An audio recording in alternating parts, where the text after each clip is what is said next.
The man laughed when he shoved a limping veteran in public. He thought it was just another stranger, just another weak target. He did not see the service dog rise. He did not notice the calm in the veteran's eyes. And he had no idea that within seconds, cameras would roll, police would arrive, and his life would begin to collapse in real time.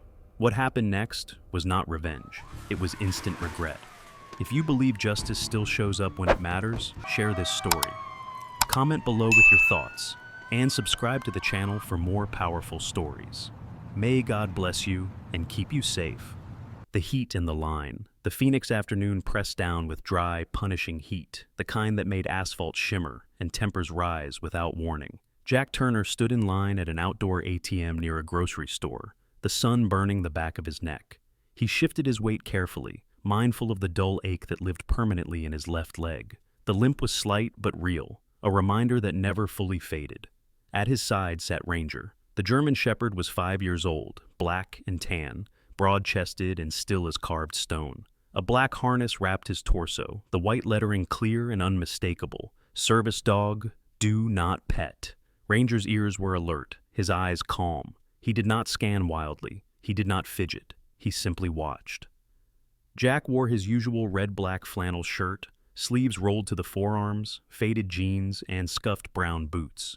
His beard was trimmed but rough, silver showing at the temples. To anyone looking closely, he carried himself like a man who measured every movement. To anyone careless, he looked slow. Jack disliked crowds. He disliked lines. Mostly he disliked attention. He focused on his breathing instead. In through the nose, out through the mouth. A habit drilled into him long ago, in places far hotter and far more dangerous than a grocery store parking lot. Behind him, someone sighed loudly. Jack ignored it. The sigh came again, sharper this time. Unbelievable, a man muttered. Jack felt Ranger's posture change just slightly, not aggressive, just aware. Jack glanced over his shoulder. The man behind him was in his mid-30s, clean cut, wearing a light blue button-down shirt and pressed slacks that did not belong in the Arizona heat. His hair was neatly styled. A shiny watch hugged his wrist. His stance was impatient, leaning forward as if the line itself were an insult. This was Evan Brooks. Evan's face carried the practiced confidence of someone used to being obeyed. His eyes flicked to Ranger, then to Jack's cane resting against the ATM enclosure. "Some of us have places to be," Evan said, loud enough for others nearby to hear. His tone carried irritation, but also something sharper, contempt. Jack turned back to the machine. He had learned long ago that some battles were not worth acknowledging. He inserted his card with steady hands. Evan scoffed. "Of course you've got the dog," Evan continued. "Special treatment everywhere, right?" Jack's jaw tightened. He felt the familiar pressure building behind his eyes, the one that came when old instincts stirred. He forced them down. Ranger did not move. Jack finished the transaction and removed his card. He turned slowly, the way he did everything now, careful not to aggravate his leg. "Step back," Jack said quietly. His voice was calm, flat, not a request. Evan blinked, surprised. "What was that?" Evan asked, smiling now. "You going to sick your dog on me?" Jack met his eyes. He saw the man, clearly. Not dangerous, not skilled, just loud, careless. Ranger rose from a sit to a stand, still silent. The dog placed himself slightly in front of Jack, his body angled just enough to block the space between them. His lips pulled back, showing teeth, but there was no growl, no bark, just presence. Evan's smile faltered. "Control your animal," Evan snapped, though his feet did not move forward. "He is under control," Jack said. "You are not." A few people nearby slowed. Someone paused their cart. A phone lifted. Evan's face flushed. His pride had been pricked, and pride, Jack knew, made men reckless. Evan stepped closer. Jack felt it before it happened. The shift in air, the tightening of Ranger's muscles, the wrongness of the moment. Evan shoved Jack's shoulder. It was not a hard shove. It did not need to be. Jack's balance faltered as his left leg failed him for half a breath. Pain flared sharp and sudden. The world tilted. That was enough. Ranger moved instantly, planting himself solidly between them, head low, eyes locked on Evan. The dog did not advance. He did not need to. Evan froze. "What the hell is wrong with you?" Evan barked, his voice cracking despite himself. Jack steadied his footing, every muscle locked tight now. He hated the weakness. Hated that his body sometimes betrayed him in moments like this. People were watching now, close enough to hear, close enough to record. Evan glanced around, then sneered. He reached out, fingers brushing toward the black harness. "Get this thing away from me," he said. Jack's hand snapped out and locked around Evan's wrist. The movement was precise, controlled. The kind that came from repetition and muscle memory burned deep. Evan gasped as pain shot up his arm. His knees buckled, his confidence collapsing in an instant. Jack leaned in just enough for Evan to hear him. "You should have walked away," Jack said. Sirens wailed faintly in the distance. The heat pressed down harder than ever, and Evan Brooks finally understood he had made a mistake. The push heat rolled across the parking lot in visible waves, carrying the sharp smell of fuel and hot metal as voices rose and footsteps stalled. Jack Turner kept his grip firm around Evan Brooks's wrist, not tightening further, not easing either. Just enough. Control without cruelty. His red-black flannel clung to his back with sweat. The fabric darkened where the sun had punished him longest. His left leg trembled, but he locked it in place, refusing to give ground. Ranger stood planted between them. The German shepherd's black and tan coat caught the light as his chest expanded with slow, steady breaths. The black harness sat tight across his shoulders. The white words, "Service dog, do not pet, impossible to miss." His ears were forward, eyes fixed on Evan, body angled like a living barrier. No sound, no wasted motion. Evan gasped again, pain flashing across his face as understanding finally arrived. "Let go of me," Evan hissed, his voice cracking. His free hand twitched uselessly at his side. Jack leaned back slightly, easing pressure just enough to keep Evan upright. Years ago, he would have ended this faster, harder. That man no longer existed, or so Jack told himself. "Stop moving," Jack said. Calm, measured. Inside, something churned. The shove replayed in his mind. The stumble, the momentary helplessness. Jack hated that feeling more than he hated Evan. It reminded him of the day his leg gave out under fire, of the sound of men shouting his name as he went down. He pushed the memory away. Evan's eyes darted around. Phones were up now. A woman near the cart stared wide-eyed, her mouth slightly open. A middle-aged man with sunburned arms stood frozen, hands raised as if unsure whether to intervene or retreat. "This guy attacked me," Evan shouted suddenly. "His dog is dangerous." Ranger did not react. He had been trained for this. Accusations meant nothing. Only intent mattered. Jack felt the lie land like a dull thud. He had heard worse, louder, more convincing. "You put your hands on me first," Jack said. Evan tried to twist free. Pain dropped him to one knee. "Sir," Jack said quietly, "don't make this worse." The words were not a threat. They were a warning born of experience. Evan's pride flared again. He reached with his free hand toward Ranger's harness, fingers brushing the strap. Everything stopped. Ranger shifted forward half a step. Jack's grip tightened reflexively, rotating Evan's wrist just enough to force him fully to the ground. Evan cried out, the sound sharp and ugly. "Don't touch the dog," Jack said. The world seemed to exhale all at once. "Someone call the police," a woman said. Her voice shook, but she was already dialing. Evan lay on the hot pavement, chest heaving, face pressed sideways against the ground. Dust clung to his cheek, his expensive shirt wrinkled beneath him, stained with sweat and grit. "This isn't over," Evan spat. "You don't know who I am." Jack looked down at him. He saw fear now, real fear, not of Ranger, of consequences. "I know exactly who you are," Jack said. "You're someone who should have walked away." Sirens grew louder, cutting through the heat and tension. Jack released Evan's wrist and stepped back, careful again of his leg.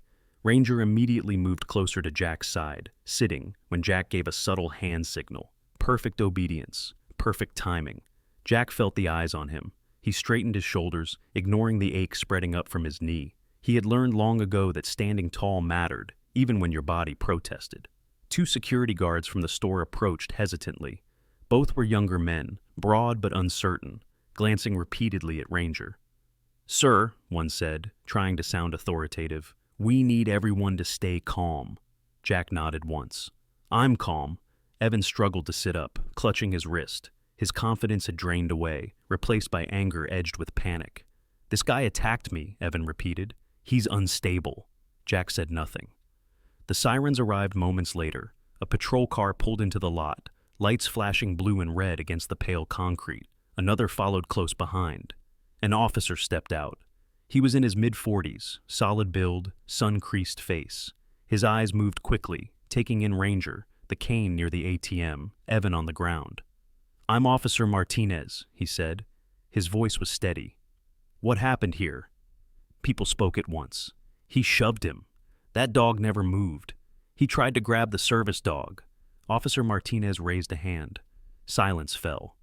Jack met the officer's gaze. He felt the old instinct to report cleanly, clearly, without embellishment. Before he could speak, Officer Martinez's eyes dropped to Ranger's harness, then to Jack's leg, then back to Jack's face.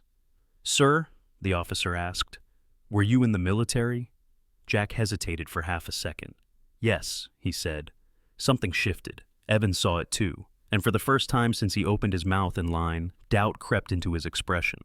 The heat still pressed down, but the balance had changed. Instant regret, the flashing patrol lights cut through the desert glare, blue and red washing over the parked cars as the heat seemed to hold its breath. Jack Turner stood beside the ATM enclosure, his red-black flannel dark with sweat.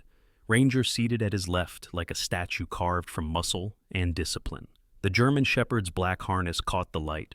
The words, "Service Dog," "Do Not Pet," stark and undeniable. Jack's left leg throbbed now that the adrenaline had eased, but he kept his weight even, shoulders squared. Officer Martinez stepped closer. He was a solid man in his mid-40s, his uniform worn in the way of someone who had spent years in the field. His eyes were sharp, not unkind, but trained to miss nothing. "Let's take this one at a time," Martinez said. "Sir," he nodded toward Evan Brooks. "You'll stay seated." Evan sat on the pavement, legs stretched awkwardly in front of him, one hand clutching his wrist. His shirt was wrinkled, his hair damp with sweat. The arrogance he had worn so easily minutes earlier now slipped in and out, replaced by irritation and fear. "He attacked me," Evan said again, though his voice lacked its earlier certainty. "That dog lunged at me." Ranger did not move. His breathing was slow, measured. His eyes followed Evan, not with hostility, but with quiet assessment. Martinez glanced at the harness again, then at Jack's cane resting against the metal post. He looked back at Jack. "Sir, I'm going to ask you to tell me what happened," Martinez said. Jack nodded once. He kept his voice level as he spoke. He described the line, the words, the shove. He did not dramatize. He did not soften anything either. Years of after-action reports had taught him that truth did not need decoration. While Jack spoke, Evan watched the officer's face, searching for agreement. He found none. A second officer approached, a woman in her early 30s with dark hair pulled tight beneath her cap. Her name badge read Officer Reed. She listened quietly, arms crossed, eyes moving between Jack, Ranger, and Evan. "Anyone else see what happened?" Reed asked. Hands lifted, phones were extended. A middle-aged woman stepped forward. She wore a sun visor and carried herself with the tired confidence of someone who had raised children and survived worse than a parking lot argument. "He pushed him," she said, pointing at Evan. "The veteran never touched him until after." Another voice joined in, then another. Officer Reed accepted a phone from a young man who looked barely out of college. She watched the video, her expression tightening. Evan shifted, sweat dripping down his temple. "That doesn't show everything," Evan protested. "You don't know what he said to me." Martinez crouched in front of Evan, meeting his eyes. "What you did is on video," Martinez said, "and attempting to interfere with a service dog is a serious offense." Evan's mouth opened, then closed. His gaze flicked to Ranger again. The dog did not blink. Jack watched the exchange with a strange detachment. Part of him felt vindicated. Another part felt tired. He had not wanted this. He had only wanted to withdraw cash and go home. Martinez stood and turned back to Jack. "Sir," he said, "I need to ask. Are you a veteran?" Jack hesitated, then nodded. "Navy." Martinez's posture shifted subtly. Respect, not pity. Jack recognized it immediately. "Thank you for your service," Martinez said. Evan heard it. His shoulders slumped. Officer Reed spoke quietly into her radio, then approached Evan. "Sir," she said, "please stand slowly." Evan struggled to his feet, favoring his wrist. His eyes darted around the small crowd that had gathered. The phones, the whispers, the reality settling in. "You're being detained for disorderly conduct and assault," Reed said, "and for attempting to interfere with a service animal." Handcuffs clicked shut around Evan's wrists. "No," Evan said. "You can't do this. I have a job. I didn't mean—" Martinez guided him gently but firmly toward the patrol car. Jack felt something release in his chest as Evan was seated in the back. The door closed with a solid, final sound. Instant regret. It showed on Evan's face as clearly as the red marks on his wrist. Martinez returned to Jack. "Are you injured?" Jack shook his head. "Just my leg. Old injury." Martinez nodded. "Do you need medical attention?" "No."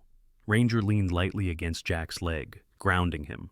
Jack rested a hand briefly on the dog's head, careful to keep the motion small. Ranger accepted it without shifting. Around them, the crowd began to disperse.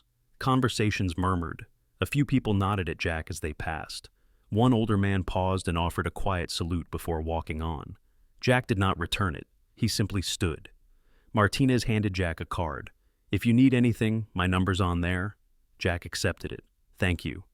As the patrol cars pulled away, the heat returned, heavy and relentless. Jack exhaled slowly. He looked down at Ranger.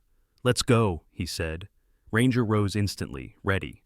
Jack limped toward his truck, the desert sun stretching their shadows long behind them.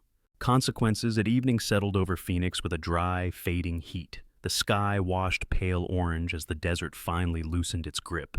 Jack Turner sat on the tailgate of his pickup truck, parked at the far edge of the lot. His red-black flannel hung open now, sleeves rolled higher, the fabric stiff with dried sweat. Ranger lay at his feet, front paws crossed neatly, head up, eyes tracking every movement around them without tension. The chaos had thinned. Patrol cars were gone. Shoppers drifted back to their routines. Only the echo of raised voices remained, like heat trapped in concrete. Jack's left leg pulsed with a familiar ache. He flexed it once, slow and careful. The adrenaline that had carried him through the confrontation had drained away, leaving the weight of years behind it. He did not feel victorious. He felt exposed. A store manager approached, a woman in her early 50s with graying hair pulled into a tight bun. Her name tag read Linda Hayes. Her posture was professional, but her eyes held concern rather than suspicion. "Sir," Linda said, keeping a respectful distance from Ranger, "I just wanted to check if you're all right." Jack nodded. "I'm fine." She hesitated, then added, "We've already saved the security footage. The police asked for it." Jack appreciated that she did not ask him to explain himself again. "Thank you," he said. Linda gave a small nod. "And thank you for staying calm. That could have gone very differently." Jack almost smiled. Almost. Linda walked away, already pulling out her phone. Jack knew what she was doing. Everyone was calling someone, telling the story, showing the videos. Across the lot, Evan Brooks's car still sat where he had parked it, sleek and untouched. It looked wrong now, empty, abandoned. Jack's phone buzzed in his pocket. He frowned and pulled it out. A notification, then another. He had not been tagged. He did not have social media. But people knew his name now. Someone had filmed his flannel, his limp, Ranger's harness. Someone had recognized the uniform of restraint he wore without realizing it. Jack turned the phone face down. Ranger shifted slightly and pressed his shoulder against Jack's leg. The contact grounded him. "Easy," Jack murmured. Across town, Evan Brooks was having a very different evening. Evan sat in the back of the patrol car outside the precinct, his wrist wrapped in gauze, his jaw clenched tight. His phone buzzed nonstop in his pocket. He knew without checking what it was. Messages, missed calls, his manager, HR. Someone had already sent the video. By the time the officer opened the door, Evan's career was already bleeding out. Inside the store, a small group lingered near the carts. A man in his late 60s, broad-shouldered with sun-weathered skin, watched Jack from a distance. He wore a veteran's cap, the kind Jack recognized instantly. The man approached slowly. "Army," he said, quietly, tapping the brim of his hat. "Vietnam." Jack stood with effort. He did not salute, but he met the man's eyes. "Glad you were here," the man said. "World's changed. Some folks forgot what respect looks like." Jack nodded. "Some never learned." The man glanced at Ranger. "Good dog." Ranger's tail thumped once against the pavement, just once. The man smiled and walked away. As the sun dipped lower, shadows stretched long. The lot emptied. The store lights flickered on. Jack climbed into his truck, easing his leg inside with practiced care. Ranger jumped in smoothly, curling into his spot behind the seat. Jack sat there for a moment before turning the key. His mind replayed the moment Evan shoved him, the instant his balance failed, the split second when the old fear whispered that he was vulnerable again. He hated that whisper. He hated that part of himself that still expected the world to test him. But tonight, something else had answered back. Control, discipline, restraint. Jack started the engine. Across the city, Evan Brooks sat alone on a plastic bench under fluorescent lights. His phone lay face down beside him, silent now. He finally checked it. One email stood out. Subject: immediate suspension, pending investigation. Evan stared at the screen. His chest tightened. Anger flared, then collapsed into something colder. Regret. Not for the words he had spoken, not for the shove, for choosing the wrong man. Jack drove home through quiet streets as the heat faded into memory. He did not know what tomorrow would bring. He did not need to. Ranger rested his chin on the seat, eyes half closed, steady and present. Jack reached back and tapped the harness lightly. "You did your job," he said. The truck disappeared into the Phoenix night. Quiet strength. Night cooled Phoenix at last, the desert air settling into a rare calm beneath a sky washed clean of heat. Jack Turner parked his truck outside his small, single-story house on the edge of the city.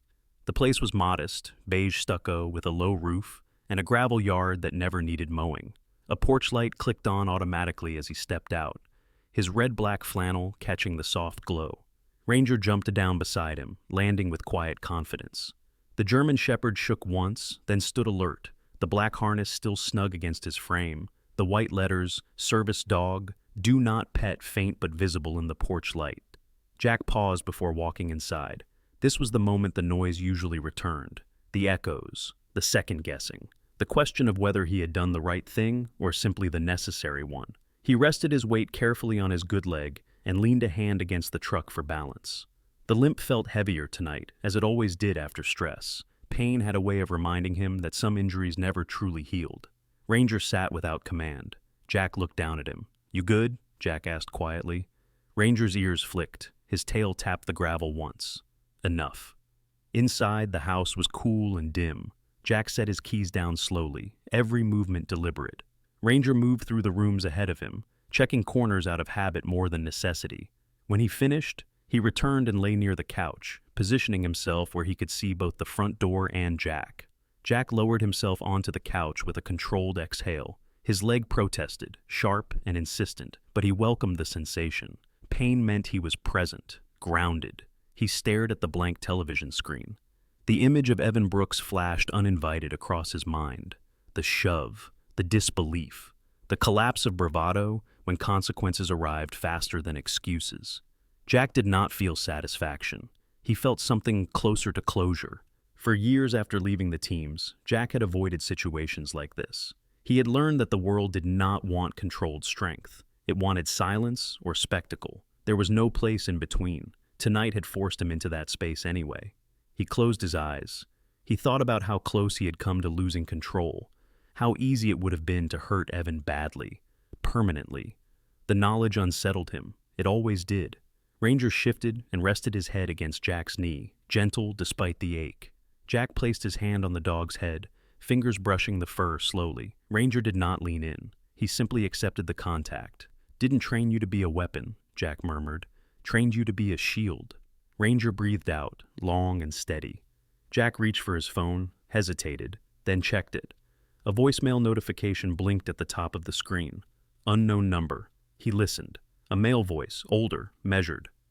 "This is Officer Martinez. Just wanted to let you know the report's been finalized. Clear statements, clear video. You did nothing wrong. Get some rest." Jack ended the message and set the phone down. Nothing wrong. The words sat heavy. He rose slowly and walked to the kitchen, the limp more pronounced now that the adrenaline was gone. He poured a glass of water, drank it in small sips, then stood by the window, looking out at the quiet street. He remembered another night, years ago, in a place that never cooled, remembered standing watch while others slept, remembered the weight of responsibility and the cost of mistakes. Back then, strength had meant force. Now, it meant restraint. A knock came at the door. Jack's body tensed instantly, muscle memory snapping into place. Ranger rose silently, moving to Jack's side. Jack approached the door and opened it carefully. A neighbor stood on the porch. Mark Ellis, late 40s, lean build, short hair going gray at the sides. A former firefighter Jack knew, quiet, observant, respectful. "Hope I'm not bothering you," Mark said. "Saw the police earlier. Just wanted to check in." Jack shook his head. "You're not?" Mark glanced at Ranger and nodded. "Good dog." "He is," Jack said. Mark hesitated, then added, "Word travels fast. People are saying a lot of things, mostly good." Jack looked past him, out at the street. "They'll move on." Mark studied him for a moment. "Maybe, but some of us notice when someone handles things the right way." Jack met his eyes. "I didn't do it for them." Mark smiled faintly. "I figured." After Mark left, Jack closed the door and leaned his forehead briefly against it. Not from exhaustion, from release. He walked back to the couch and sat down. Ranger followed and lay at his feet, the quiet rhythm of his breathing filling the room. Outside, Phoenix slept. Jack rested his hand on the dog's harness, feeling the solid reassurance beneath his palm. The world had tested him again. This time, he had answered without breaking, and that Jack knew was enough. Sometimes God does not stop the storm before it reaches us. Sometimes he places the right person at the right moment in the middle of it. In everyday life, we meet trials that feel unfair, sudden, and undeserved. A harsh word, a push, a moment when someone thinks power comes from cruelty, but faith reminds us that nothing goes unseen. What we choose in those moments matters. Restraint can be stronger than anger. Quiet courage can be louder than violence. This story is a reminder that God often works through ordinary people. A tired veteran, a loyal dog, a calm decision when chaos demands reaction. And sometimes, justice arrives faster than we expect. If this story touched your heart, please share it with someone who needs hope today. Leave a comment to tell us what this story made you feel. And subscribe so more stories of faith, redemption, and quiet strength can reach the world. May God bless you, protect you, and guide your steps always.